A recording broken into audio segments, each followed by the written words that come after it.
그러면 우리가 무슨 말을 해야 하겠습니까? 은혜를 더하게 하려고 죄 가운데 머물러 있어야 하겠습니까? 결코 그럴 수 없습니다. 죄에 대해 죽은 우리가 어떻게 죄 가운데 그대로 살겠습니까? 그리스도와 연합해 세례를 받은 우리는 모두 그리스도의 죽으심과 연합해 세례를 받은 줄을 알지 못합니까? 그러므로 우리는 그리스도의 죽으심과 연합해 세례를 받음으로써 그분과 함께 묻혔습니다. 이는 그리스도께서 아버지의 영광으로 인해 죽은 자들 가운데서 살리심을 받은 것처럼 우리도 또한 새 생명 가운데서 살게 하려는 것입니다. 우리가 그리스도의 죽으심과 같은 죽음으로 그분과 연합한 사람이 됐다면 분명히 우리는 그리스도의 부활하심과 같은 부활로도 그분과 연합한 사람이 될 것입니다. 우리의 옛사람이 십자가에 못 박힌 것은 죄의 몸이 멸해져 우리가 더 이상 죄의 종이 되지 않게 하려는 것임을 압니다. 이는 죽은 사람은 이미 죄에서 벗어났기 때문입니다. 우리가 그리스도와 함께 죽었다면 또한 그분과 함께 살 것을 믿습니다. 우리가 알기로 죽은 사람 가운데서 살리심을 받은 그리스도께서는 다시 죽지 않으시고 죽음이 더 이상 그분을 지배하지 못합니다. 그리스도께서 죽으신 것은 죄에 대해 단번에 죽으신 것이요. 그분이 사시는 것은 하나님께 대해 사시는 것입니다. 그분이 사시는 것은 하나님께 대해 사시는 것입니다. 이와 같이 여러분도 자신을 죄에 대해서는 죽은 자요, 하나님께 대해서는 그리스도 예수 안에서 산 자로 여기십시오.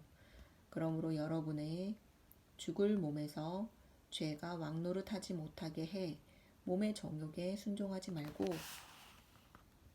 또한 여러분의 지체를 불의의 무기로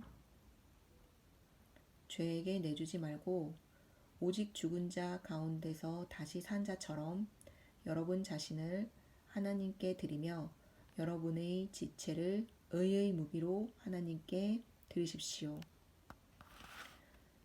죄가 여러분을 지배하지 못할 것인데 여러분이 율법 아래 있지 않고 은혜 아래 있기 때문입니다. 그러면 어떻게 해야 하겠습니까? 우리가 율법 아래 있지 않고 은혜 아래 있다고 해서 죄를 짓겠습니까? 결코 그럴 수 없습니다. 여러분이 자신을 종으로 들여 누구에게든지 순종하면 여러분은 여러분이 순종하는 그 사람의 종이 되는 줄을 알지 못합니까?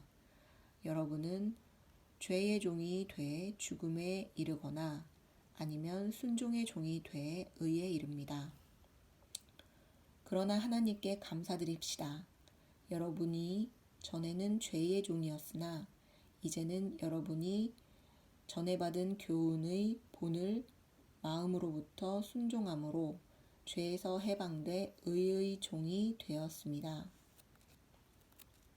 의의 종이 됐습니다. 여러분의 육신이 연약함으로 내가 사람의 방식대로 말합니다. 여러분이 전에는 자기의 지체를 부정과 불법의 종으로 내어주어 불법에 이른 것처럼 이제는 여러분의 지체를 의의 종으로 들여 거룩함에 이르십시오. 여러분이 죄의 종이었을 때는 의에 대해 자유스러웠습니다. 그러나 여러분은 그때 무슨 열매를 거두었습니까? 이제 여러분은 그런 일들을 부끄러워합니다. 이는 그것들의 마지막이 죽음이기 때문입니다. 그러나 이제 여러분은 죄에서 해방되고 하나님의 종이 돼 거룩함에 이르는 열매를 맺고 있습니다. 그 마지막은 영생입니다. 죄의 대가는 죽음이요 하나님의 은사는 그리스도 예수 우리 주 안에 있는 영생입니다. 아멘.